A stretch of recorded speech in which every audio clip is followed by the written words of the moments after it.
ब्रह्मा, विष्णु और महेश ने इस प्रकृति और ब्रह्मांड का निर्माण किया है। उन शक्तियों को थोड़ा बहुत जानकर इंसान ने अनेक चमत्कारी चीजें बनाई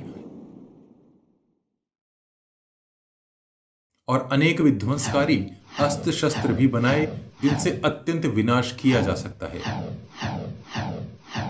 इस वीडियो में हम जानेंगे कि क्या पौराणिक काल के सबसे विनाशकारी अस्त्र आज के आधुनिक काल में बना पाना संभव है या नहीं।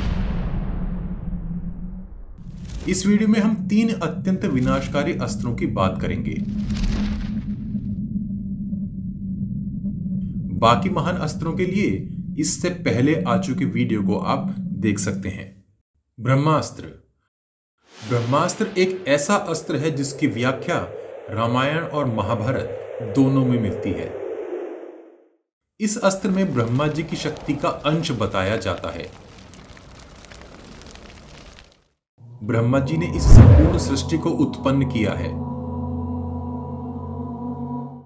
तो यह कोई ऐसा अस्त्र रहा होगा जिससे उत्पन्न होने वाले मूल तत्वों को ही नष्ट कर दिया जाता हो।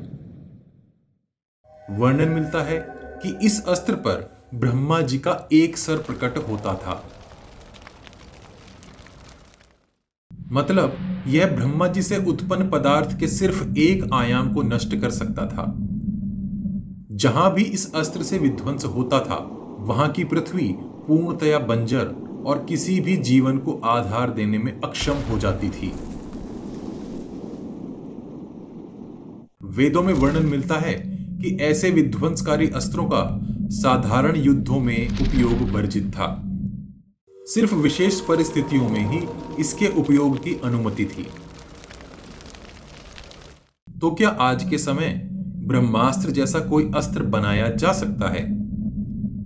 आपने जापान के 2 शहरों हिरोशिमा और नागासाकी में हुए एटम बम के प्रयोग के बारे में पढ़ा और सुना होगा। सिर्फ 2 बम से पूरे के पूरे शहर खाक हो गए थे।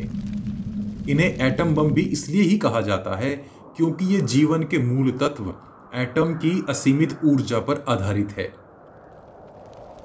एटम के विघटन से जो ऊर्जा निकलती है वह अत्यंत भयावह होती है। सिर्फ कुछ किलो के उस बम ने पल भर में हजारों लोगों को भस्म कर दिया था। तो हम यह कह सकते हैं कि हां, ब्रह्मास्त्र से मिलता जुलता अस्त्र आज के युग में बनाया जा चुका है और यह लगभग हर विकसित और विकासशील देश के पास है। ब्रह्मशिरा अस्त्र। ऐसा कहा जाता है कि ब्रह्मशिरा अस्त्र में ब्रह्मा जी के 4 सर प्रकट होते थे। मतलब यह ब्रह्मा द्वारा रचित संपूर्ण 4 आयामों को नष्ट करने में सक्षम है। यह न सिर्फ जीवन बल्कि किसी भी जीवन को उत्पन्न करने वाले देवताओं की शक्ति को भी उस जगह नष्ट कर देता था। वह स्थान इतना बंजर और बर्बाद हो जाता था जहां अनेक वर्षों तक घास का एक तिनका तक भी नहीं उग सकता था। महाभारत काल में यह महाशक्तिशाली अस्त्र परशुराम, भीष्म, द्रोणाचार्य, कर्ण, अर्जुन और अश्वत्थामा के पास था। जब हम इसका विश्लेषण करते हैं तो पाते हैं कि आज के समय थर्मोन्यूक्लियर बॉम्ब उस समय का ब्रह्मशीर अस्त्र रहा होगा।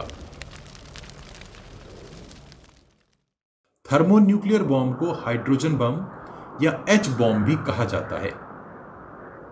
न्यूक्लियर बॉम्ब अणुओं के विघटन यानी न्यूक्लियर फिशन पर आधारित है। वहीं हाइड्रोजन बॉम्ब अणुओं के संलयन यानी न्यूक्लियर फ्यूजन के सिद्धांत पर आधारित है। इसमें 2 हाइड्रोजन अणुओं को अत्यंत गर्म कर दिया जाता है जो इस गर्मी में आपस में मिलकर एक हीलियम अणु का निर्माण करते हैं और साथ में भयंकर ऊर्जा निकलती है। हाइड्रोजन बॉम्ब न्यूक्लियर बॉम्ब से 1000 गुना ज्यादा ऊर्जा उत्पन्न कर सकता है। जिस तरह का विवरण ब्रह्मशिरा अस्त्र का मिलता है, उसे जानकर ऐसा ही लगता है कि आज के समय का हाइड्रोजन बॉम्ब जैसा कोई हथियार ब्रह्मशिरा अस्त्र रहा होगा। पाशुपतास्त्र। प्रभु शिव जी का सबसे विनाशक अस्त्र पाशुपतास्त्र है। इस अस्त्र का विवरण पढ़ने से ज्ञात होता है कि इसमें सिर्फ शिव जी की शक्ति ही नहीं, बल्कि देवी काली और आदि पराशक्ति की अनंत शक्ति भी समाहित है। शिव जी को महादेव भी कहा जाता है, जो सब देवों के स्वामी हैं। अर्थात जितने भी देव इस सृष्टि में उपस्थित हैं, उन सब के स्वामी भगवान शिव हैं। ऐसा कहा जाता है कि जब पाशुपतास्त्र किसी पर चलाया जाता था, तब शिव जी की सेवा करने वाले अपरा प्रकृति के जीव भी वहां उत्पन्न हो जाते थे और विनाश का तांडव करते थे। अपरा प्रकृति मतलब वे शक्तियां जो प्रकट हो चुकी प्रकृति से नहीं बंधे हैं। इन्हें अक्सर भूत, प्रेत, पिशाच की संज्ञा दी जाती है। शिव जी इन सब शक्तियों के स्वामी भी हैं।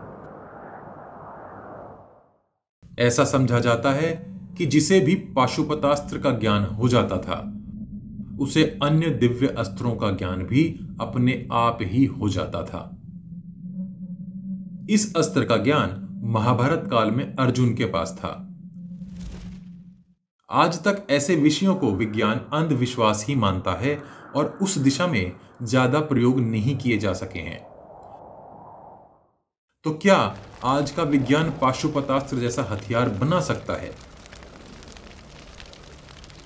तो सीधा जवाब है नहीं।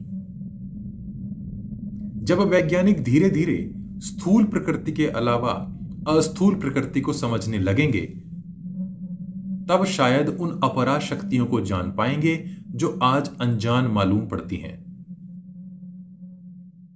क्या आपको लगता है कि कभी भविष्य में पाशुपतास्त्र जैसा अस्त्र बनाया जा सकेगा?